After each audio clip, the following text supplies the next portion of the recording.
전남 순천의 작은 바닷가 마을에서 태어나서 깊은 그런 울림이 있는 문체로 많은 사람들에게 감동을 주는 정채봉 시인이 있습니다.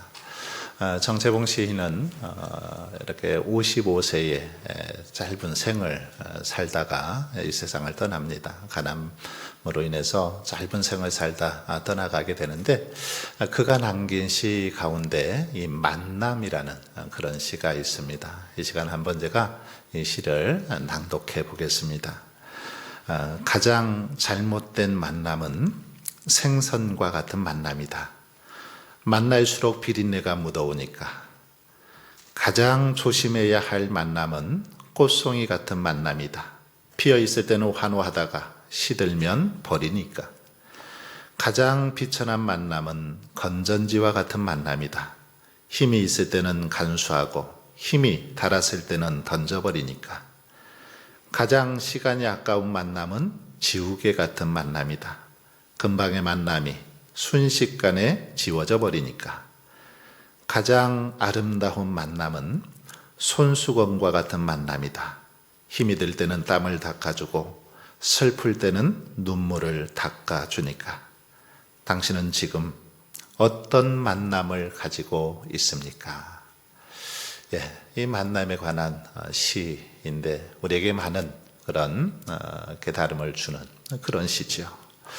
시인은 생선처럼 비린내가 나는 만남, 이런 만남은 멀리해야 한다라고 말합니다. 꽃송이처럼 화려한 것만 기대하고 접근하는 그런 만남도 멀리하라고 하죠. 조심해야 한다고 충고합니다. 또한 건전지 같이 힘이 있을 때 붙어 있다가 힘이 떨어지면 나몰라라 하는 그런 사람들과의 만남, 비천한 만남이니 하지 말라고 합니다. 가장 시간이 아까운 만남은 지우개와 같은 만남으로 만나는 순간에 잊어버리고 지워지는 만남이라고 노래합니다. 시인은 이런 만남 대신에 우리에게 손수건과 같은 그런 만남을 가질 것을 권면하고 있습니다. 힘이 들 때는 땀을 닦아주고 슬플 때는 눈물을 닦아주는 손수건과 같은 그런 만남을 가질 것을 그렇게 권면하고 있습니다. 2023년 카타르 아시안컵이 지금 진행이 되고 있는데, 어제 새벽이죠. 어제 새벽에 8강전에서 우리나라와 호주와 이렇게 아주 극적인 그런 승부를 펼쳤던 걸 볼 수 있습니다. 계속해서 이렇게 지고 있다가 후반 이제 거의 그 시간이 끝날 때죠. 1분을 남겨놓고 동점골을 넣죠. 그리고 연장전에 돌입해서 전반전에 우리가 결정골을 넣어서 우승을 하게 되었습니다. 참 국민의 한 사람으로서 너무너무 기쁘고 또 행복하기도 했습니다. 그런데 이 8강전도 이렇게 극적으로 승부를 했지만 16강전은 더 극적인 그런 승부를 펼쳤던 것을 볼 수 있습니다. 우리나라는 이 사우디아라비아와의 경기에서 0대1로 이렇게 뒤지고 있었습니다. 그리고 이제 후반전도 다 끝나가고 추가 시간이 주어졌는데, 추가 시간 9분에 이 조규성 선수가 헤더로 이 머리로 이렇게 골을 넣어서 동점을 이루게 되죠. 그리고 연장전에 돌입했는데 연장전에서는 무승부로 이렇게 끝납니다. 그래서 승부차기를 했는데 승부차기에서 이겨서 8강에 그렇게 오르게 되었던 것을 볼 수 있습니다.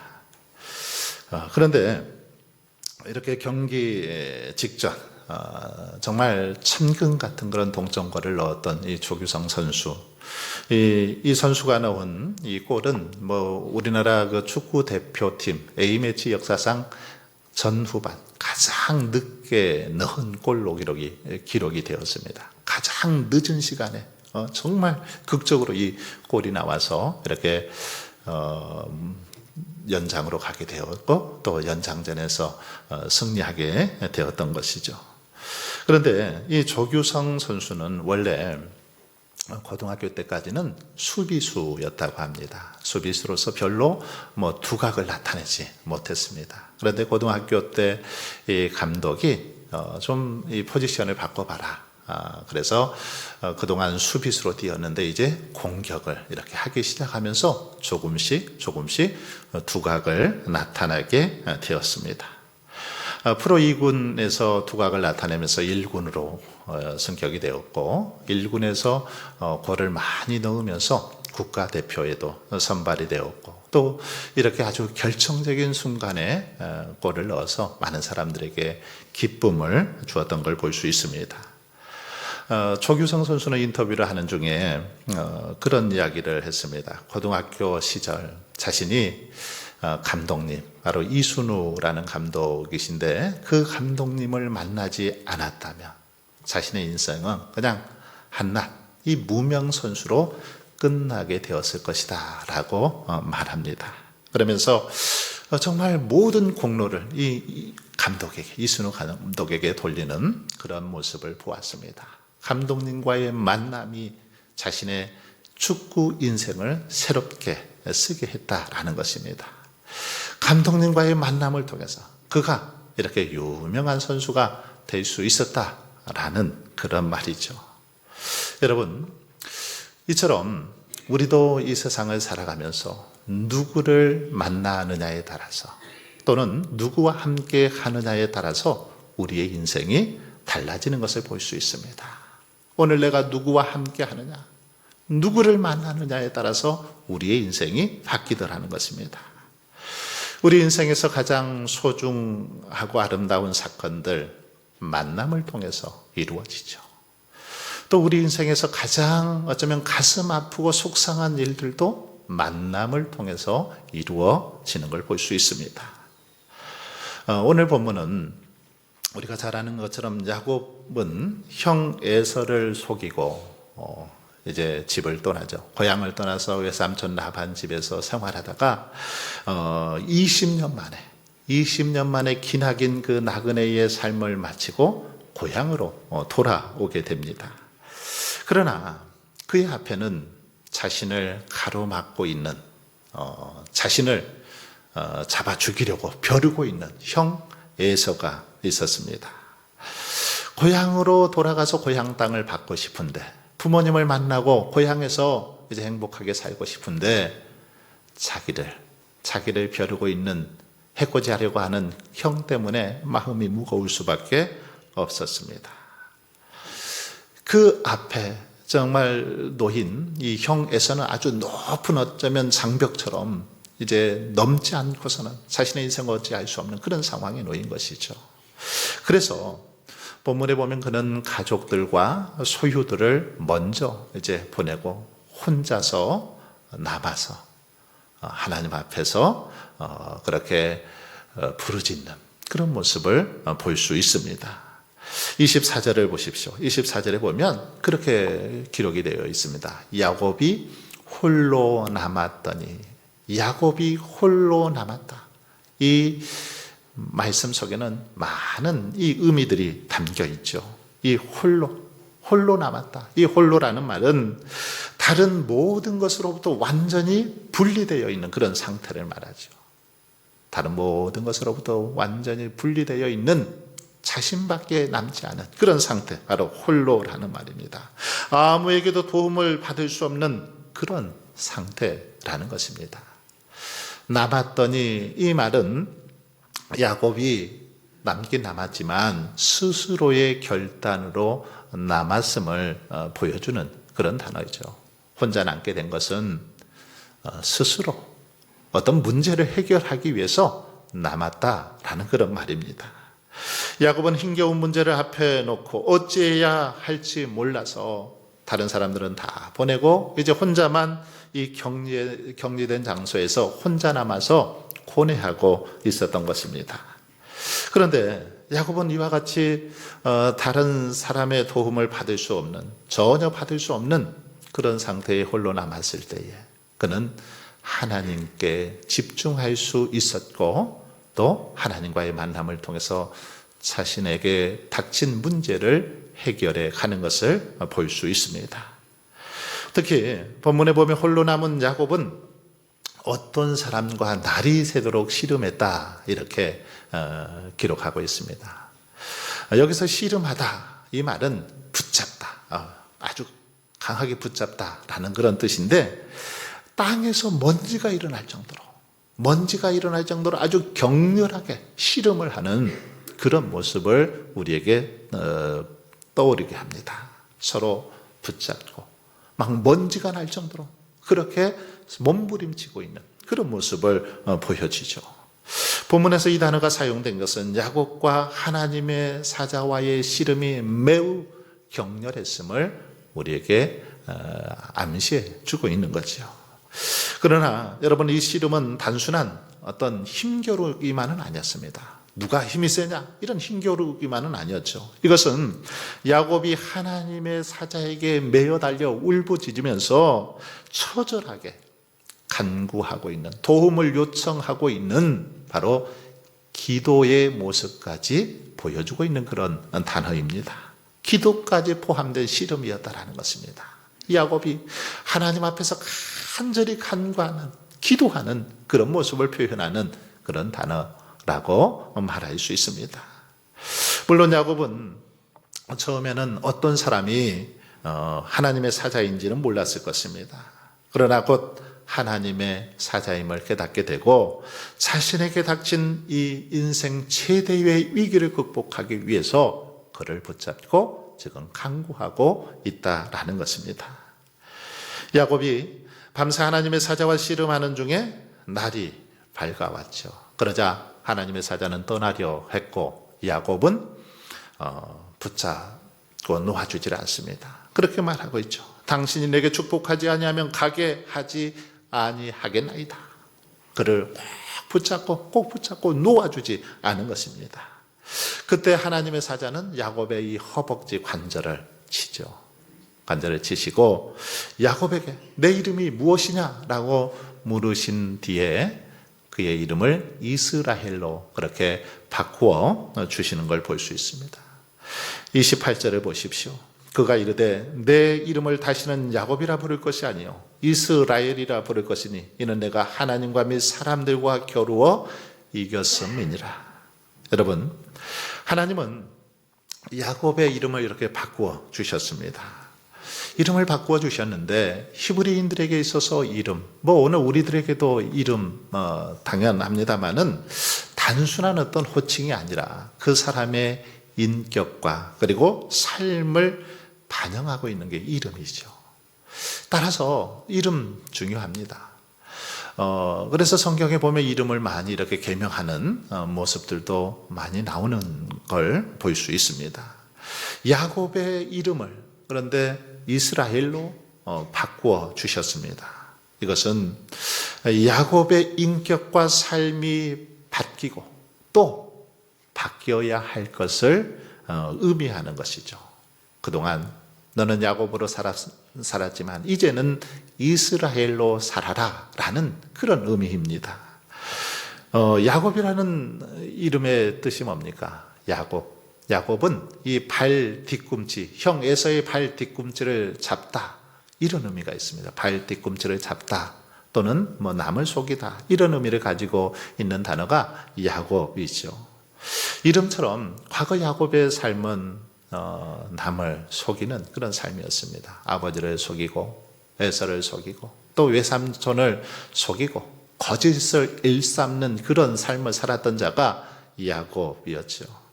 그러나 하나님의 이렇게 사자가 그에게 하나님과 겨루어 이겼다라는 이스라엘이라는 그런 이름을 지어 줌으로써 이제 야곱은 하나님과 싸워 승리한 것처럼 세상의 죄악과 싸워서 승리하게 될 것을 이 이름을 통해서 지금 말씀하고 있는 걸 볼 수 있습니다. 여러분, 그런데 중요한 것은 비단 이 야곱의 이름만 바뀐 것이 아니라 생각해 보면 오늘 저와 여러분의 이름도 바뀌었습니다. 저와 여러분의 이름도 바뀌었죠. 예수 그리스도를 믿기 전 우리의 이름은 뭐였습니까? 죄인이었죠. 죄인들이었습니다. 예수 그리스도를 알기 전에, 믿기 전에는 죄인들이었습니다. 죄로 인해서 영원히 죽을 수밖에 없는 그런 죄인들이었죠. 그러나 그리스도를 믿고 이제 하나님의 자녀가 되면서 하나님께서 저와 여러분에게 새롭게 붙여주신 이름이 있습니다. 바로 성도라는 이름이죠. 그리스도인이라는 이름입니다. 여러분, 성도라는 말이 참 실은 굉장히 좋은 의미를 가지고 있습니다.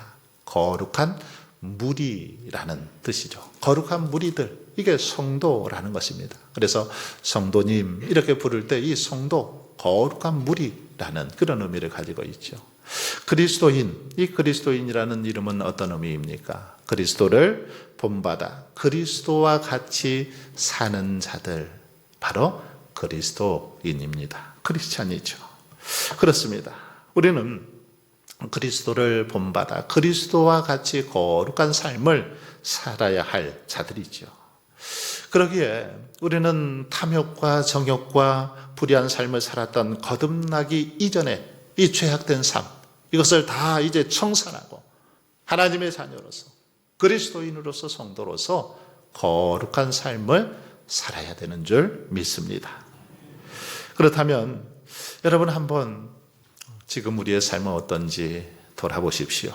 과연 그리스도를 본받고 거룩한 삶을 살아가고 있습니까?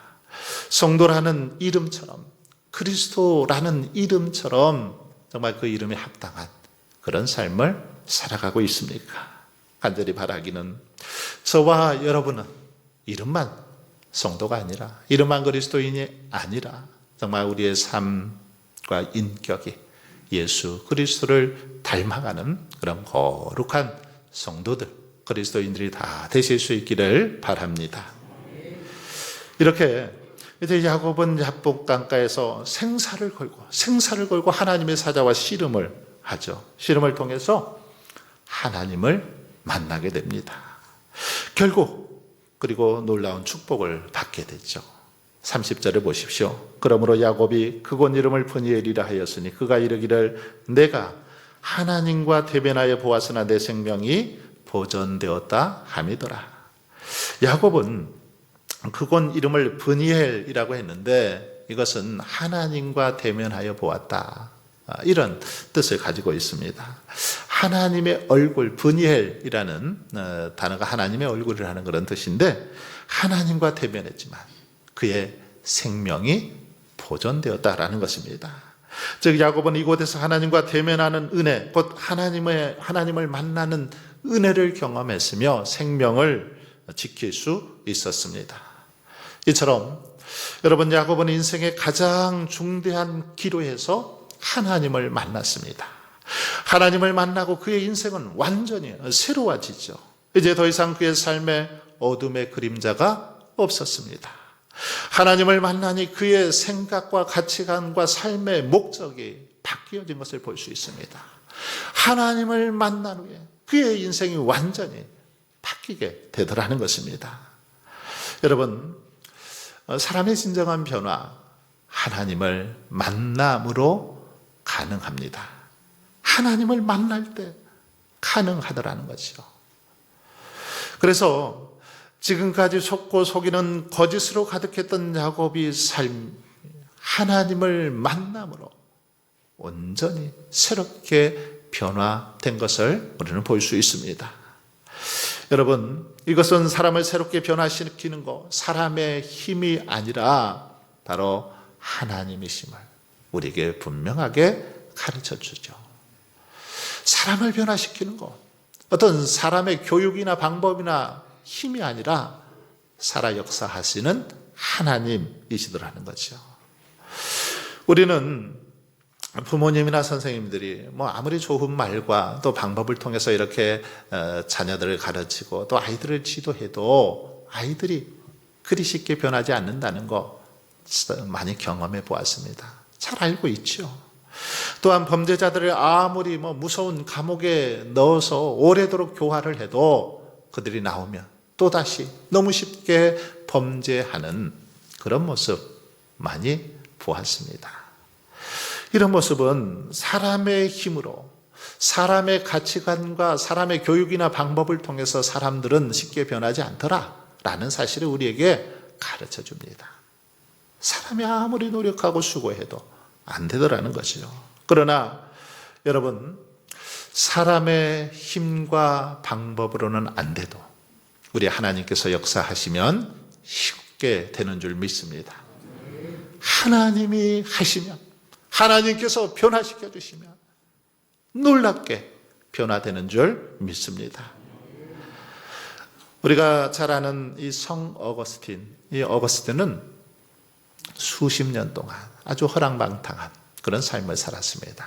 그러나 하나님을 만난 후에 그의 인생이 완전히 바뀌어지죠. 그래서 성자라고 칭함을 받을 정도로, 성 어거스틴이라고 그렇게 칭함을 받을 정도로 그의 삶이 변화된 것을 볼 수 있습니다.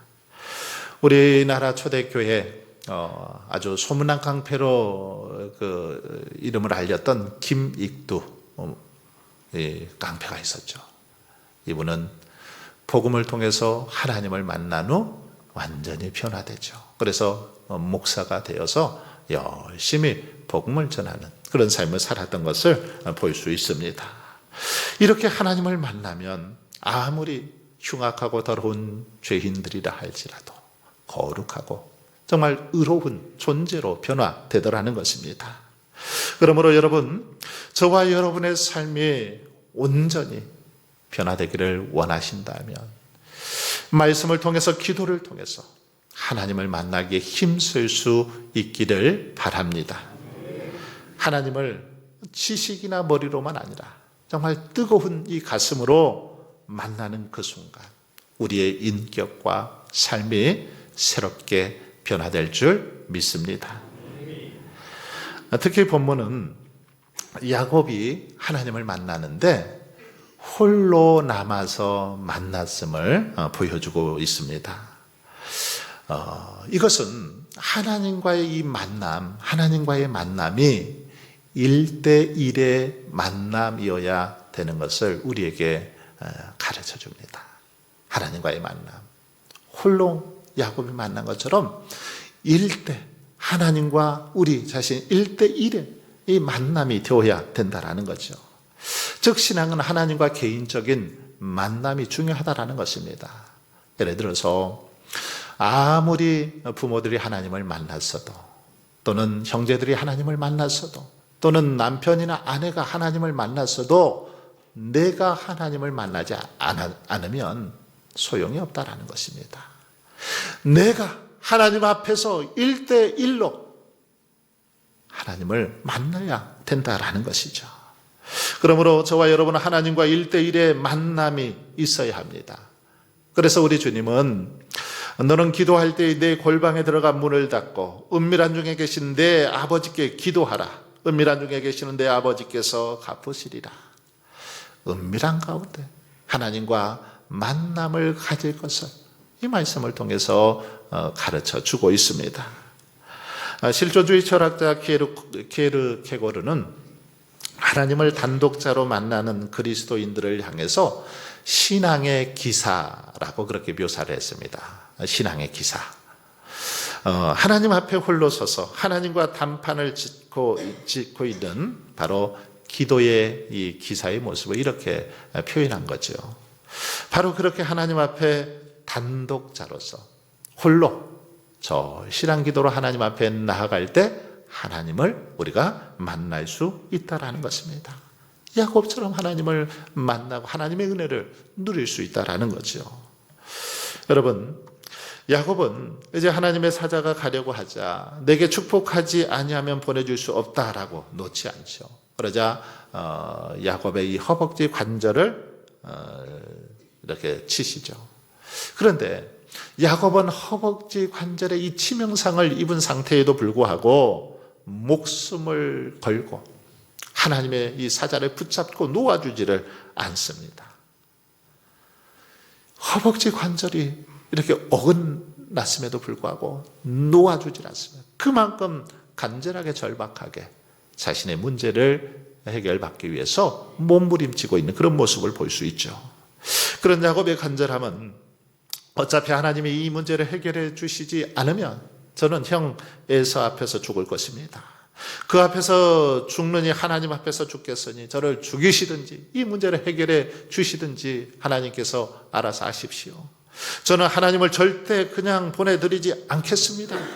그런 각오로 지금 그렇게 몸부림치고 있는 것입니다. 그런데 이렇게 정말 목숨을 내어놓는 그런 심정으로 기도하고 부르짖을 때 하나님께서는 야곱을 만나 주시죠. 그리고 그에게 복을 주셨습니다. 간절한 마음으로 정말 목숨을 내놓는 그런 심정으로 자신의 문제를 놓고 하나님 앞에 나아갔을 때 하나님께서 만나 주셨다라는 것입니다. 그래서 야곱은 형 에서 앞에 담대히 이제 나아가게 되었고 하나님께서는 에서의 마음을 누그러뜨려서 진정한 용서와 화해를 하게 했던 것을 볼 수 있습니다. 여러분, 이렇게 우리의 인생은 하나님을 만날 때에 우리 가운데 있는 문제들도 풀어지고 해결되는 것을 볼 수 있습니다. 하나님을 만날 때 우리의 삶이 새로워지고 복을 받게 되더라는 거죠. 믿음의 사람들을 한번 보십시오. 그들은 모두 다 하나님을 만났을 때 새로운 인생을 살아갔던 것을 볼 수 있습니다. 하나님을 만남으로 그들의 인생이 새로워졌습니다. 아브라함의 삶은 하나님을 만남에서 시작이 되었죠. 하나님을 만났을 때에 그의 인생 보잘것없는 인생이었지만 이제 복의 근원이 되는 그런 놀라운 축복을 누렸던 것을 볼 수 있습니다. 모세의 삶도 마찬가지입니다. 호렙산에서 떨기나무 그 숲 가운데서 살아 역사하시는 하나님을 만난 후에 그는 위대한 그런 지도자로 하나님 앞에 쓰임받았던 걸 볼 수 있습니다. 사마리아 성의 수가성 여인도 주님을 만났을 때 그녀의 삶 속에 기쁨과 희망의 샘이 솟아나기 시작했습니다. 한낱 어부에 불과했던 베드로도 주님을 만난 후에 위대한 그렇게 사도로 주님 앞에 쓰임받을 수 있었습니다. 사도 바울은 어떻습니까? 다메섹 도상에서 부활하신 주님을 만난 후에 그의 삶이 완전히 바뀌어서 이제 복음을 위해서 귀하게 쓰임받는 그런 일꾼이 되었던 걸 볼 수 있습니다. 사랑하는 성도 여러분, 그렇습니다. 우리의 인생은 하나님을 만나야 복을 받고 복된 인생이 되도록 하는 것입니다. 성경은 이 사실을 누누이 우리에게 강조하고 있습니다. 하나님을 만나야 우리의 인생이 새로워지고 복된 인생을 살 수 있습니다. 믿음의 사람들은 모두 다 하나님을 만나고 인생이 역정되는 그런 삶을 살았습니다. 여러분, 예배 시간, 이 예배 시간은 하나님을 만나는 최고의 시간입니다. 하나님을 만나기에 가장 좋은 시간, 예배 시간이죠. 왜냐하면 하나님께서는 예배 시간을 주목하시고 예배하는 자들을 찾으시고 그에게 은혜를 베풀어 주시기 때문입니다. 그러므로 저와 여러분은 날마다 더욱더 예배를 사모하고 말씀에 귀를 기울일 수 있기를 바랍니다. 야곱이 정말 자신의 목숨을 다해서 생사를 걸고 그렇게 하나님 앞에 나아가 무릎 꿇었던 것처럼 저와 여러분도 하나님 앞에 홀로 나아가서 무릎 꿇어 주님의 은혜를 구하고 주님의 얼굴을 구할 수 있기를 바랍니다. 더욱더 간절히 우리 하나님을 찾고 부르십시오. 그럴 때 하나님이 우리에게 새로운 만남을 열어주시고 놀라운 은혜를 베풀어 주실 줄 믿습니다. 저와 여러분의 삶 속에 날마다 이런 은혜가 늘 차고 넘쳐날 수 있기를 주님의 이름으로 축원합니다. 아버지 하나님,